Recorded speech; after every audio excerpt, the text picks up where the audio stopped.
केवल संविधान के स्वीकार से हमारा विकास नहीं होगा। यदि हमारा विकास होना है तो हम उन तत्वों को, हम उन सिद्धांतों को किस प्रकार से अमल में लाते हैं, किस प्रकार से इम्प्लीमेंट करते हैं, इस पर हमारा विकास निर्भर करता है। डॉक्टर अंबेडकर भी भाषण के समारोह के समय कहते हैं, संविधान अच्छा है, संविधान काम लायक है, कार्य कर सकता है, शांति के समय और युद्ध के समय भी यह देश को एक संग रख सकता है, परंतु यदि कुछ गलत होता है तो इसको कार्यान्वित करने वाले अधम है, यह मानना चाहिए। संविधान बुरा है ऐसा नहीं मानना चाहिए। वही भावना यहाँ पर एंथोनी जी दोहरा रहे हैं और आग्रह करते हैं कि इसमें सिद्धांत है, हमारे विकास के सिद्धांत हैं, लोकतंत्र के सिद्धांत है,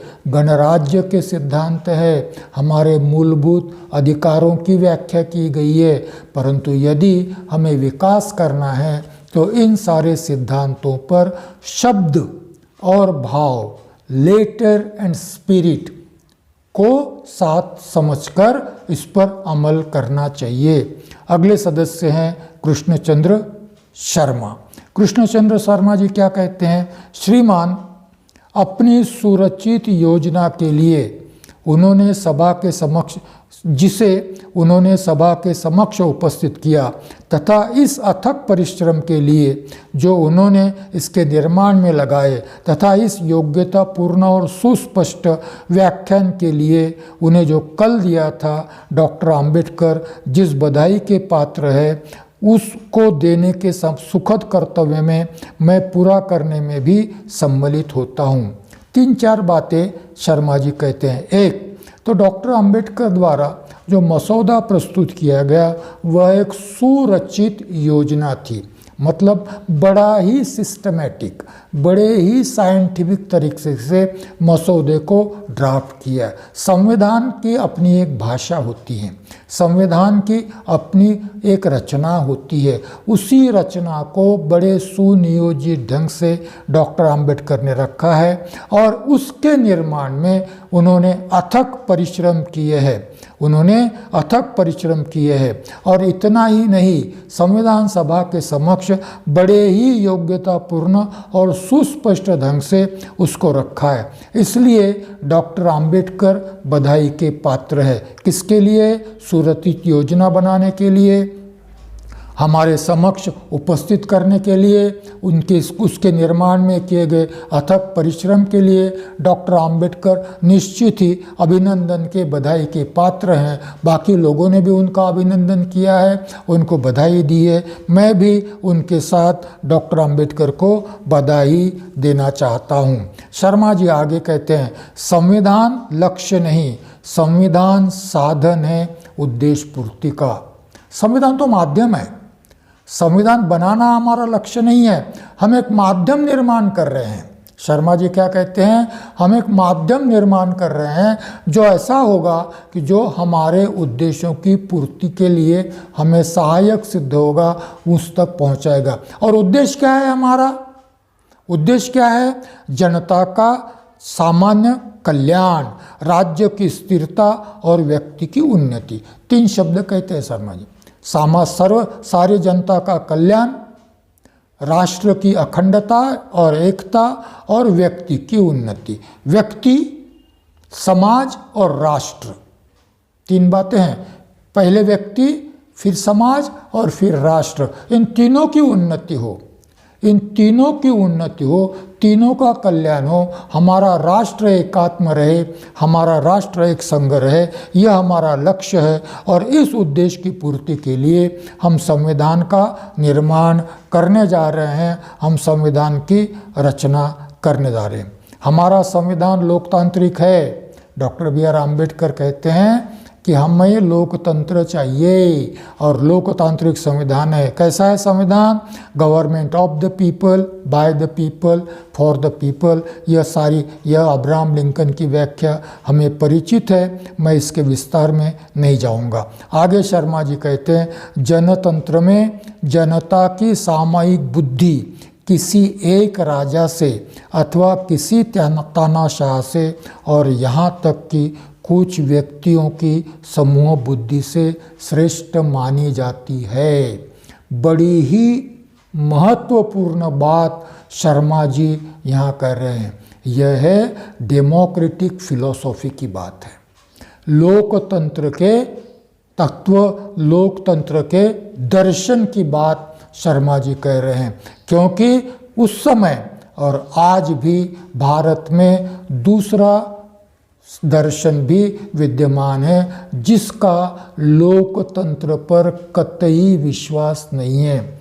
वो कहते हैं कि भाई यह आम आदमी जो होता है उसको विवेक बुद्धि नहीं होती, वह विवेक बुद्धि से निर्णय नहीं ले सकता। यहाँ का जो अभिजन वर्ग है, ब्राह्मण वर्ग है, वही केवल निर्णय लेने के लिए पात्र होता है, उसी में निर्णय की क्षमता है। और इसीलिए डेमोक्रेसी में निर्णय लेने के अधिकार जिनको बुद्धि नहीं है ऐसे बुद्धिहीन जनता को दिए जाते हैं। और यह बुद्धिहीन जनता उन बुद्धिमानों पर, उन अभिजनों पर राज करती है। और इसीलिए हम लोकतंत्र का विरोध करते हैं। यह है हिंदुत्व की फिलॉसफी, यह है आरएसएस की फिलॉसफी जो राजगुरु में विश्वास करती है। राजा का भी गुरु ब्राह्मण होगा, ब्राह्मण सर्वश्रेष्ठ होगा और ब्राह्मण के सलाह से ही क्षत्रिय राजा को अपना राजकाज करना होगा। यह एक फिलॉसफी है जो डेमोक्रेसी की विरोधी है, जो कहती हैं कि यह तो बिल्कुल बिना बुद्धि के लोग हैं। कभी कभी ये लोग जो व्याख्या करते हैं डेमोक्रेसी की ऐसे भी की जाती है, democracy is a system of government where the heads are counted and not the brains. क्या कहते हैं? Where the heads are counted and not the, जहाँ सर गिने जाते हैं दिमाग तोले नहीं जाते। जिसमें दिमाग नहीं है ऐसे सर गिने जाते हैं, परंतु यह ऐसे दिमागहीन सर उन पर राज करते हैं जिनमें दिमाग है, निर्णय लेने की क्षमता है। और इसीलिए यह सिद्धांत की बात, डेमोक्रेटिक सिद्धांत की बात कृष्णचंद्र शर्मा कहते हैं कि लोकतंत्र क्या है? लोकतंत्र जनता को निर्णय का अधिकार देता है, सामूहिक बुद्धि का आविष्कार है। लोकतंत्र क्या है? सामूहिक बुद्धि का आविष्कार है। सामूहिक बुद्धि से लोकतंत्र में निर्णय लिए जाते हैं और सामूहिक बुद्धि का निर्णय निश्चित तौर पर किसी राजा के निर्णय से, किसी तानाशाह के निर्णय से या मुट्ठी भर चंद अपने आप को विद्वान, अपने आप को ब्राह्मण, ब्राह्मण मतलब विद्वान मानने वाले लोगों द्वारा लिए गए निर्णय से कहीं ज़्यादा अच्छा होता है, उचित होता है, जनहित का होता है। और इसीलिए इस संविधान के माध्यम से जो लोकतंत्र की स्थापना की जा रही है उसके लिए संविधान के मसौदे के रचयिता डॉक्टर अंबेडकर और मसौदा समिति का मैं अभिनंदन करता हूँ, ऐसा कृष्णचंद्र शर्मा जी कहते हैं। अब मैं वो बात बताने जा रहा हूँ जो माननीय डॉक्टर बी.आर. अम्बेडकर को संविधान के निर्माता के रूप में प्रस्तापित करने जा रही है। मैं आग्रह करूंगा जो भी मैत्री इंडिया टीवी चैनल को देख रहे हैं उनसे आग्रह करूंगा कि वह ये बात उन लोगों को जाकर बताए कि डॉक्टर अंबेडकर ने ही मसौदे का निर्माण किया, डॉक्टर बी.आर. अम्बेडकर ने ही मसौदे को संविधान सभा में स्वीकृत करवाने का प्रयास किया और इसीलिए डॉक्टर अंबेडकर संविधान के निर्माता है, मसौदे के निर्माता है। मसौदे को स्वीकृत करने की जिम्मेदारी उन पर थी और इसीलिए संविधान के भी निर्माता है। उसकी साक्षी अब मैं आपके सामने प्रस्तुत करने जा रहा हूँ।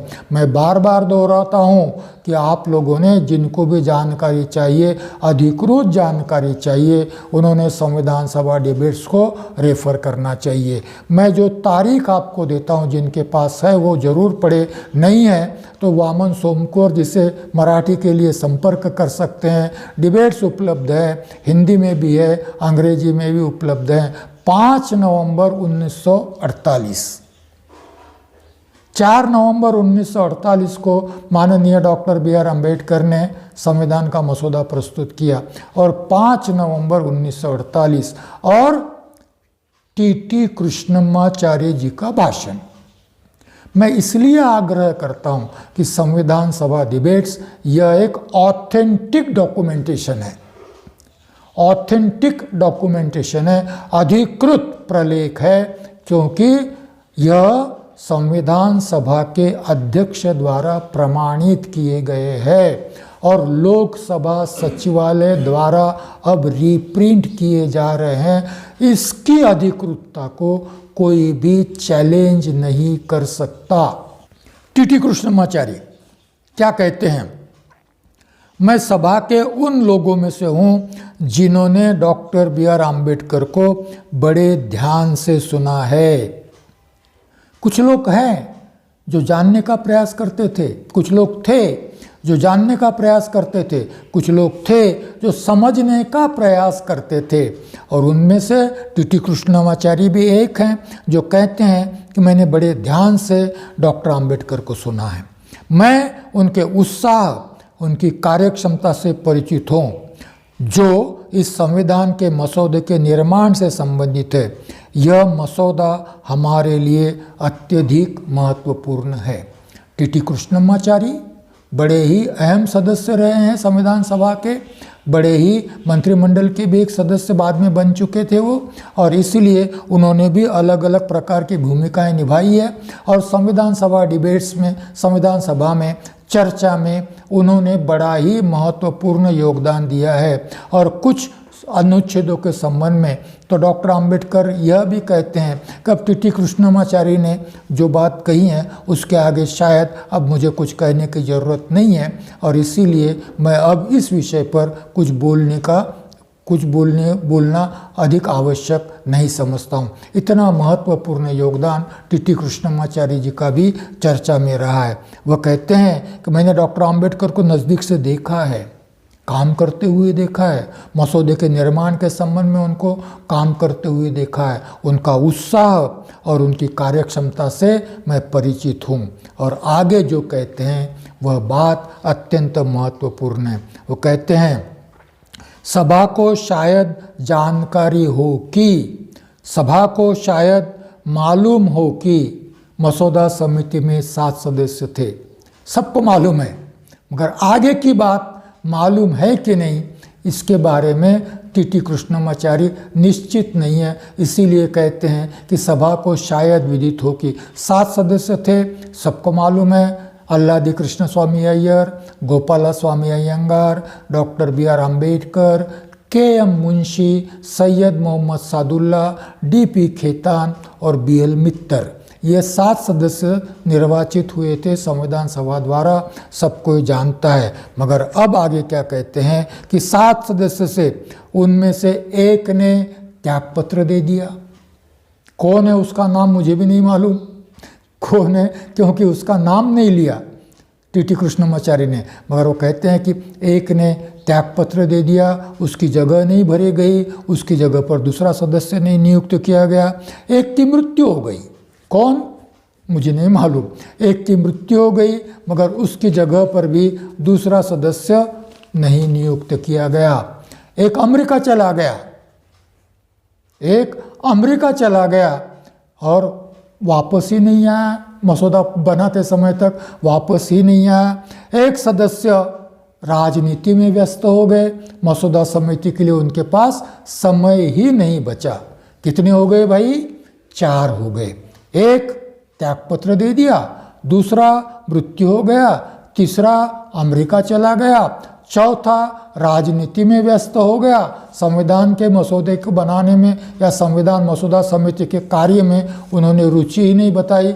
4 हो गए, बाकी बचे 2 के संबंध में क्या कहते हैं कृष्णमाचार्य? 2 सदस्य ऐसे थे, एक तो दिल्ली से दूर थे और स्वास्थ्य ठीक नहीं होने के कारण संविधान के मसौदे के निर्माण में वह अपना कोई भी योगदान नहीं दे पाए। 7 सदस्यों के में से 6 के बारे में कहते हैं टीटी कृष्णमाचार्य, एक त्यागपत्र दे दिया, दूसरे की मृत्यु हो गई, तीसरा अमेरिका चला गया, चौथा राजनीति में बिजी हो गया, 2 दिल्ली से दूर थे और प्रकृति अस्वस्थ होने के कारण मसौदा समिति में अपना योगदान दे ही नहीं पाए। बचे कौन? बचे डॉक्टर बी.आर. अम्बेडकर अध्यक्ष, बचे डॉक्टर बी.आर. अम्बेडकर मसौदा समिति के अध्यक्ष। अतः अंत में हुआ यह कि संविधान के मसौदे के निर्माण का कार्य अकेले डॉक्टर बी.आर. अम्बेडकर पर आ पड़ा और निस्संदेह हम उनके प्रति कृतज्ञ हैं कि उन्होंने इतने प्रशंसनीय ढंग से इस कार्य को पूरा किया। मैं दोहराता हूँ बार बार आप लोगों के लिए, जो उनको भी कोई शंका है कि डॉक्टर बी.आर. अम्बेडकर ने संविधान का निर्माण नहीं किया, अमके ने किया, इसने किया, उसने किया, F.B.N. राव ने किया, मुझे ऐसा लगता है कि वो पत्रकार महोदय जिंदा है, नाम मैं याद नहीं कर पा रहा हूँ उनका, जिन्होंने वर्शिपिंग फॉल्स गॉड लिखा था, नाम याद आएगा तो मैं बताऊंगा उनका नाम, मैं शायद याद नहीं कर पा रहा हूँ इस समय। तो उन लोगों ने ये डिबेट्स पढ़ने चाहिए,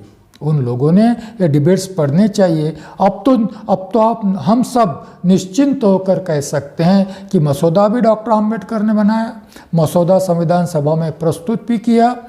अरुण शौरी जी ने किताब लिखा है वर्शिपिंग फॉल्स गॉड, जिन्होंने यह किताब 600 पेज की किताब केवल इसलिए लिखी गई कि डॉक्टर अम्बेडकर ने संविधान का निर्माण नहीं किया है। शायद संविधान सभा डिबेट्स यदि पढ़ते, अरुण शौरी पढ़ा भी होगा, बड़ा पढ़ा लिखा आदमी है, बड़ा नामी गिरामी पत्रकार रहा है, पढ़ा भी होगा, मगर क्या है कि यदि सोए हुए को जगाया जा सकता है, जो सोने का नाटक कर रहा है उसको नहीं जगाया जा सकता, जानकर भी जो अनजान बनना चाहता है उसको हम कुछ भी जानकारी देने का प्रयास नहीं कर सकते। और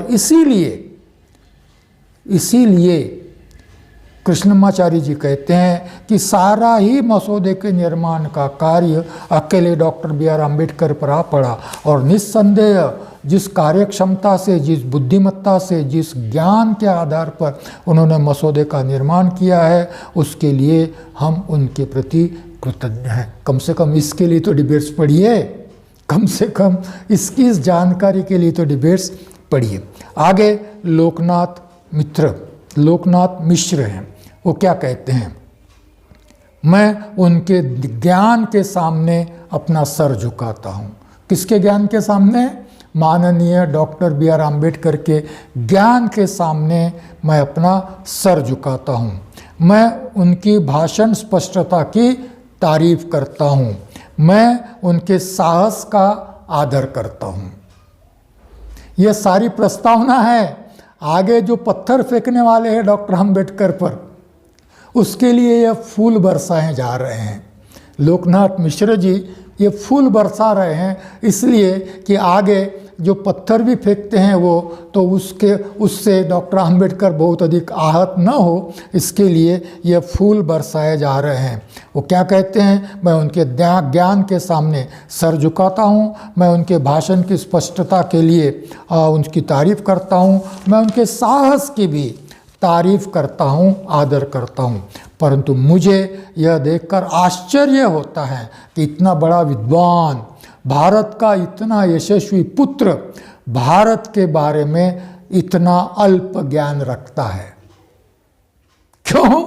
क्योंकि गांव के बारे में नहीं जानते डॉक्टर अंबेडकर, ऐसा लोकनाथ मिश्र जी को लगता है। और इसीलिए कहते हैं कि इतना बड़ा विद्वान, भारत का यशस्वी पुत्र, परंतु बड़े खेद की बात है कि भारत के बारे में इनका ज्ञान बड़ा ही अल्प है। जैसे डॉक्टर अंबेडकर गांव से आए ही नहीं, जैसे डॉक्टर अंबेडकर ने गांव देखा ही नहीं, जैसे डॉक्टर अंबेडकर का जन्म किसी बड़े परिवार में हुआ, विदेश में हुआ।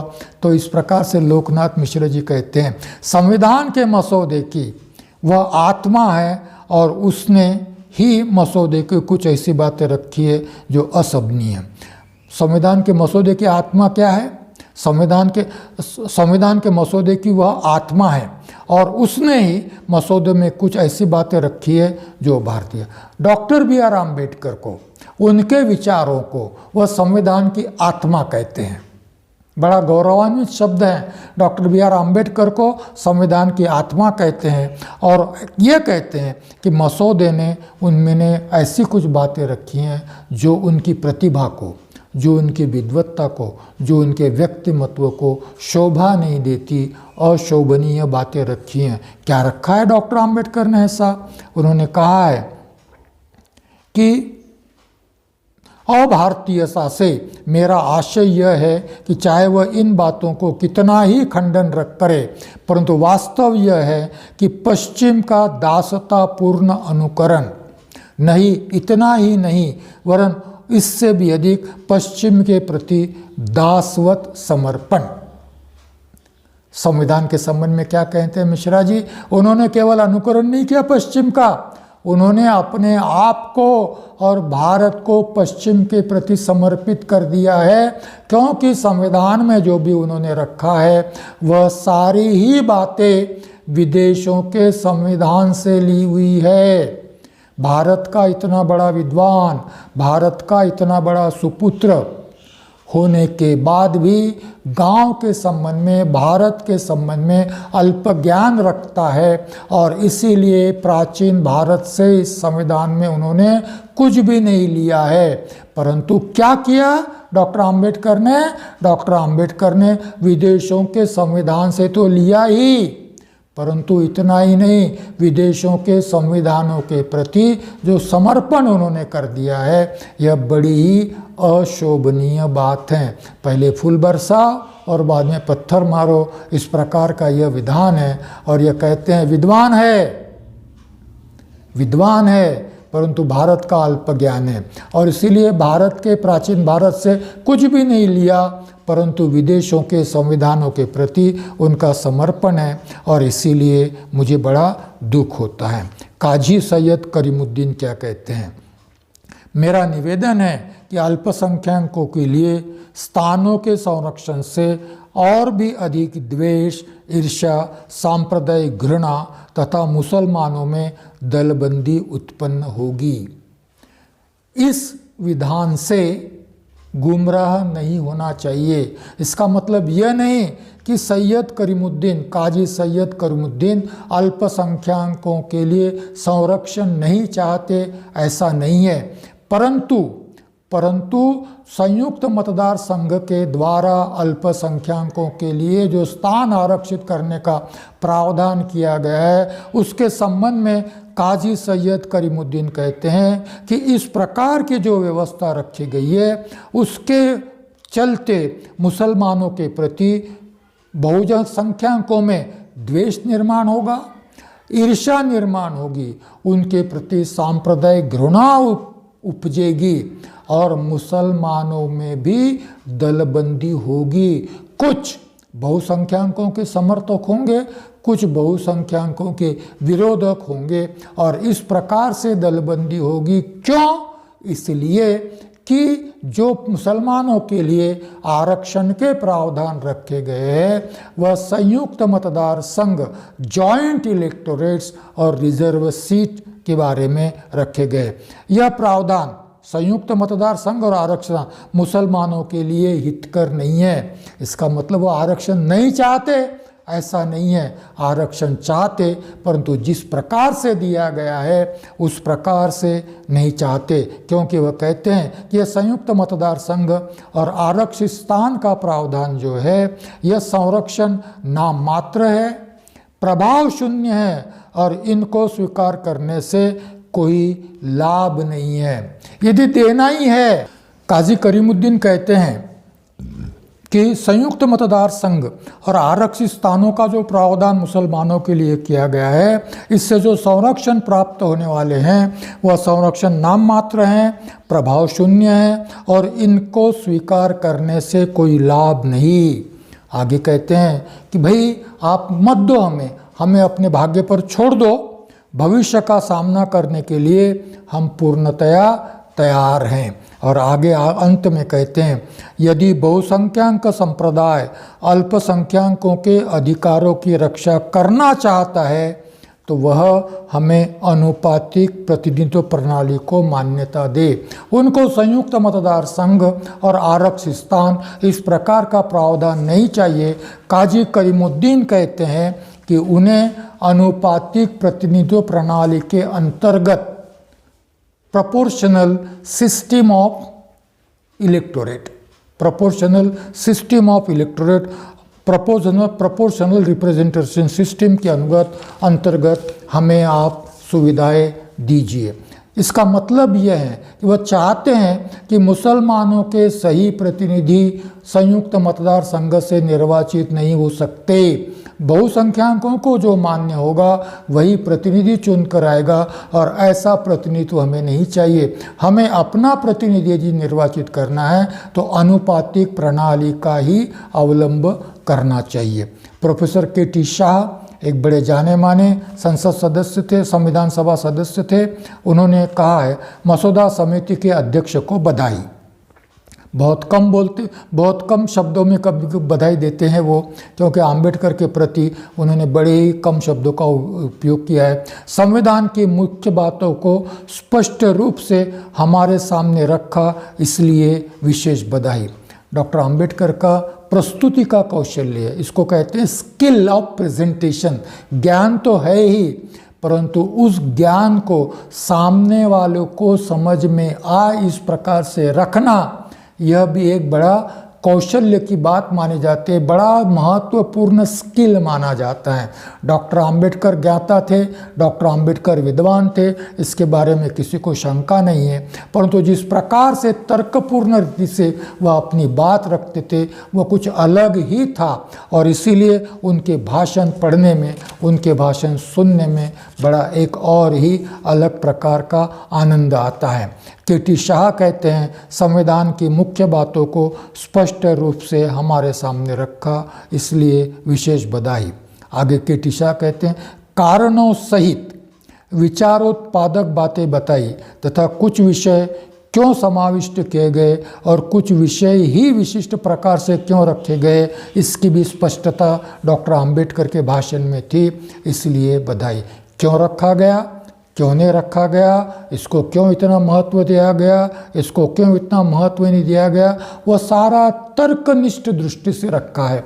बड़े ही तर्कनिष्ठ दृष्टि से, बड़े ही स्किलफुली रखने के लिए मैं उनको बधाई देता हूँ, ऐसा के.टी. शाह कहते हैं। श्री राम नारायण सिंह कहते हैं, बधाई।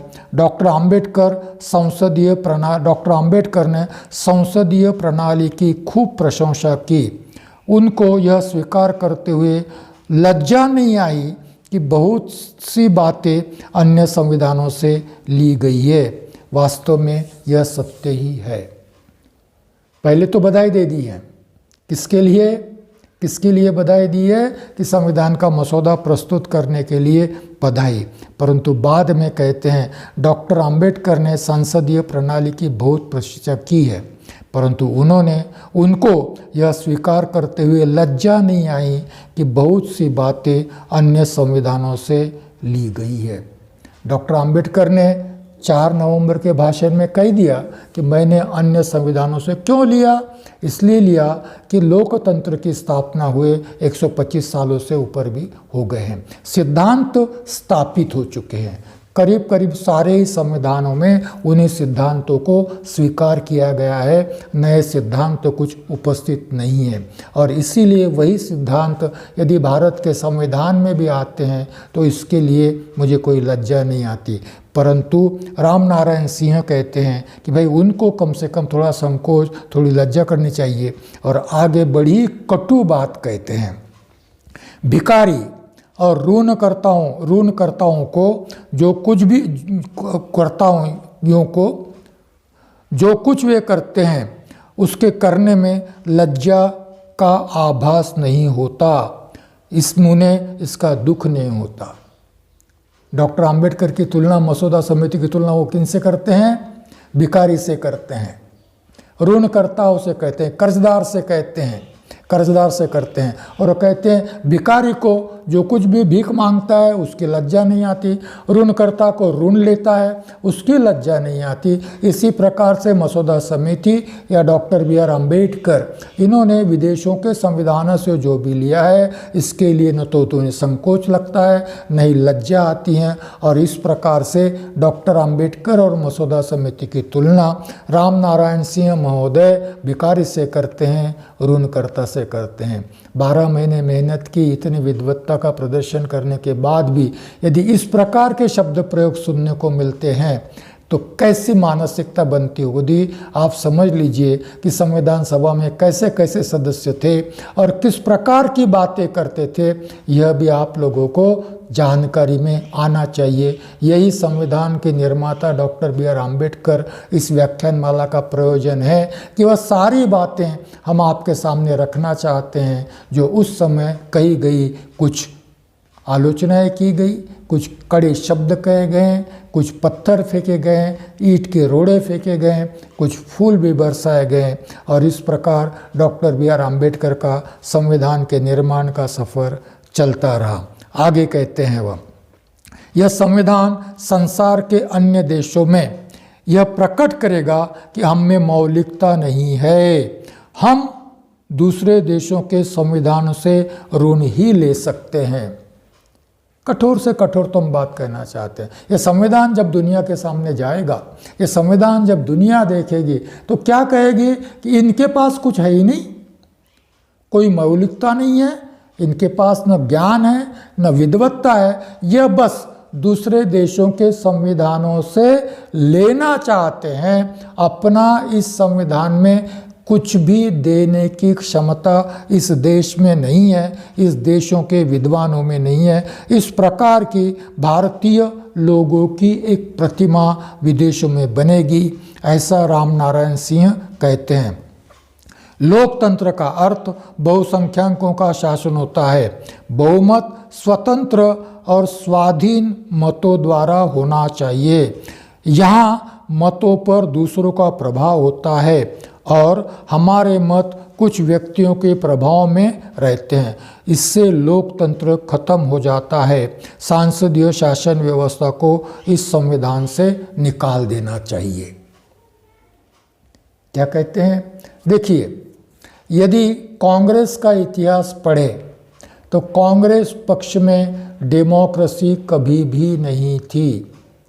गांधी जी एक जगह पर कहते हैं, मैंने भाषण में उल्लेख किया है, 1942 के आंदोलन के संबंध में एक भाषण में मैंने उल्लेख किया है कि गांधी जी ने कहा कि यदि आप मेरी बात नहीं मानते तो मैं कांग्रेस छोड़ दूंगा।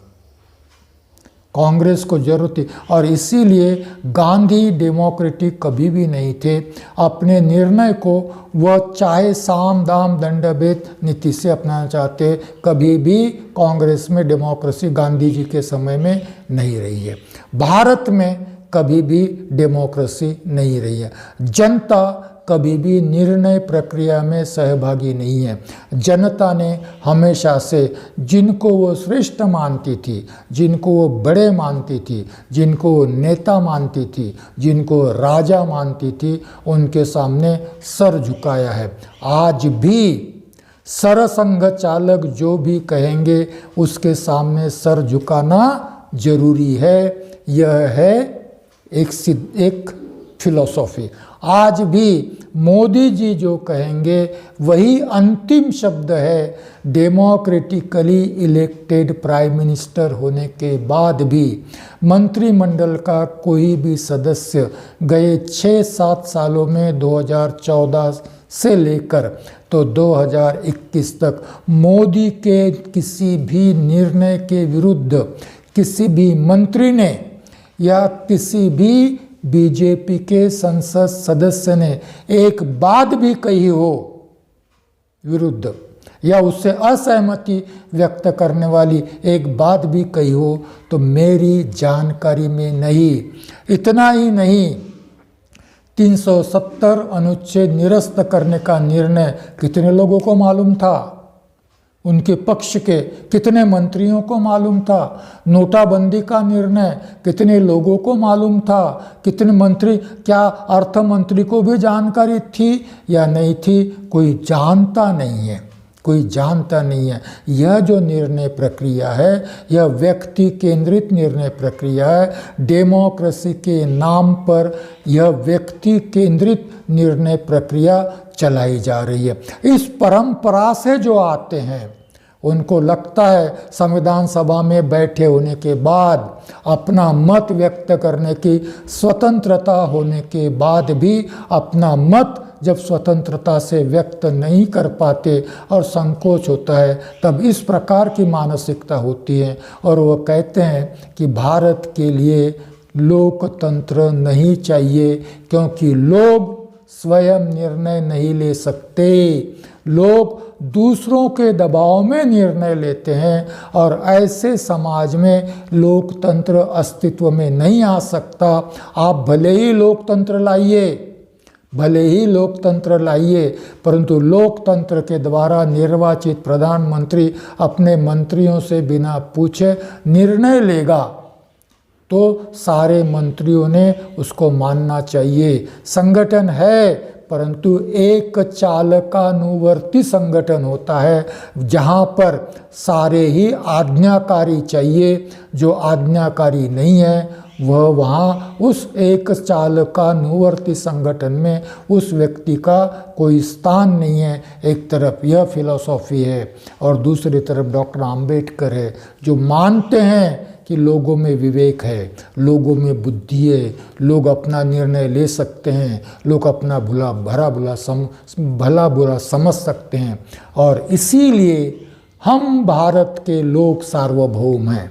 यह दूसरी फिलॉसफी है। इस फिलॉसफी को नष्ट करने के प्रयास अभी डेमोक्रेसी के माध्यम से ही सत्ता में आए हुए लोग कर रहे हैं। एक चालकानुवर्ती संगठन के माध्यम से व्यक्ति केंद्रित निर्णय प्रक्रिया को स्वीकार कर।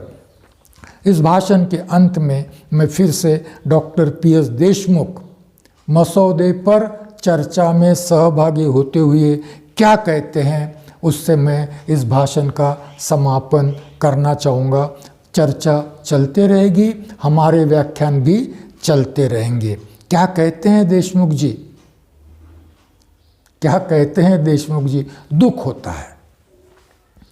देशमुख जी को पढ़ते हुए मुझे दुख होता है। There is nothing original, nothing striking, nothing creative and nothing to create any enthusiasm about it. कोई नई बात नहीं, असर करने वाली कोई बात नहीं, उत्साहवर्धक कोई बात नहीं। क्या कहते हैं? There is nothing original. इसमें कोई मौलिकता नहीं है, इसमें कोई ऐसा उत्साह बढ़ाने वाली बात नहीं है, असर करने वाली बात नहीं है, इसमें उत्साह बढ़ाने वाली कोई बात नहीं है। कितने कठोर शब्द कह रहे हैं। इतना बड़ा भाषण डॉक्टर आम्बेडकर ने दिया कि इसकी विशेषता क्या है, क्या विशेषताएं हैं अन्य देशों के संविधानों में जो नहीं है, वो इसमें क्यों लाया गया है। Unitary government, federal government, presidential system of government, parliamentary system of government, लोगों के प्रति उत्तरदायी सरकार। भारत में जिसकी परंपरा नहीं है, ऐसे लोकतंत्र के बीच यहाँ बोने का प्रयास करने वाले संविधान के मसौदे के संबंध में देशमुख साहब की क्या अपेक्षा थी मालूम नहीं, मगर देशमुख साहब कहते हैं there is nothing original, nothing striking, nothing to create any enthusiasm about it. मुझ में कोई उत्साह नहीं पैदा हुआ, मुझे कुछ भी मौलिक नहीं लगा, मुझे कुछ भी ऐसा नहीं लगा कि जिसका मुझ पर असर हो। कोई नई बात नहीं है, असर करने वाली कोई बात नहीं है, उत्साहवर्धक कोई बात नहीं है। निश्चय ही एक योग्य वकील की तरह डॉक्टर बी.आर. आम्बेडकर ने संविधान के प्रत्येक प्रावधान का औचित्य सिद्ध कर दिया है। वकील की तरह जिरह की, वकील की तरह युक्तिवाद किया, वकील की तरह उन्होंने तर्क रखे अपनी बातों को, अपनी बात का योग्यता औचित्य सिद्ध करने के लिए। परंतु यह बात निश्चित है कि इसमें कोई नयापन नहीं है, इसमें कोई मौलिकता नहीं है, इसमें कोई स्ट्राइकिंग बात नहीं है, इससे उत्साहवर्धक कोई बात नहीं है। मैं उनके वकालत के कौशल्य की तारीफ करता हूँ, वकालत की कुशलता की तारीफ़ करता हूँ, उनके बात करने की कुशलता की तारीफ़ करता हूँ कि उन्होंने प्रत्येक बात का औचित्य सिद्ध करने का प्रयास किया। बड़ी हताशा से कहते हैं देशमुख जी, बड़ी हताशा से कहते हैं, और बहुत संभव है बिना किसी विशेष परिवर्तन के यह संविधान सभा द्वारा स्वीकृत हो जाएगा। यह हताशा है डॉक्टर पी.एस. देशमुख की, क्योंकि संविधान सभा में डॉक्टर राजेंद्र प्रसाद, संविधान सभा में पंडित जवाहरलाल नेहरू, संविधान सभा में सरदार वल्लभ भाई पटेल, संविधान सभा में और भी कई मान्यवर उपस्थित होने के बाद भी पी.एस. देशमुख हताशा से कह रहे हैं कि डॉक्टर बी.आर. आम्बेडकर ने जो मसौदा रखा वह शायद जैसे के वैसे स्वीकार होने की संभावना है। यह डॉक्टर आम्बेडकर पर आरोप नहीं है, यह आरोप वह सरदार वल्लभ भाई पटेल पर कर रहे हैं, यह जवाहरलाल नेहरू पर कर रहे हैं, यह डॉक्टर राजेंद्र प्रसाद पर कर रहे हैं, अन्य संविधान सभा में उपस्थित मान्यवरों पर कर रहे हैं कि ये तो बुद्धिहीन लोग हैं। Doctor B R. आम्बेडकर के सामने इन सारे लोगों ने अपने आप को समर्पित कर दिया है और संविधान जैसे के वैसे ही स्वीकृत होने की संभावना है। पी.एस. देशमुख गलत थे, यह सिद्ध हुआ है आगे चलकर, क्योंकि संविधान का मसौदा स्वीकृत होने के लिए 26 नवंबर 1949 तक संविधान सभा में चर्चा होती रही। फालतू बड़बड़ा रहे थे लोग, फालतू बातचीत कर रहे थे लोग।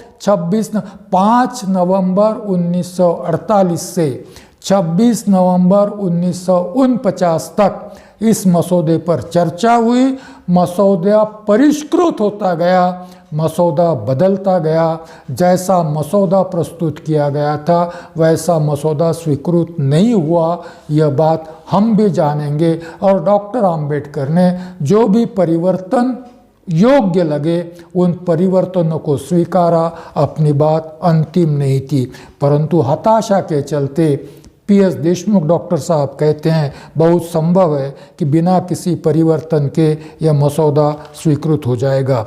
और आगे कहते हैं भाग्य की बात करते हैं डॉक्टर देशमुख, भाग्य की बात करते हैं, विज्ञान की नहीं, विज्ञान की नहीं, भाग्य की बात करते हैं।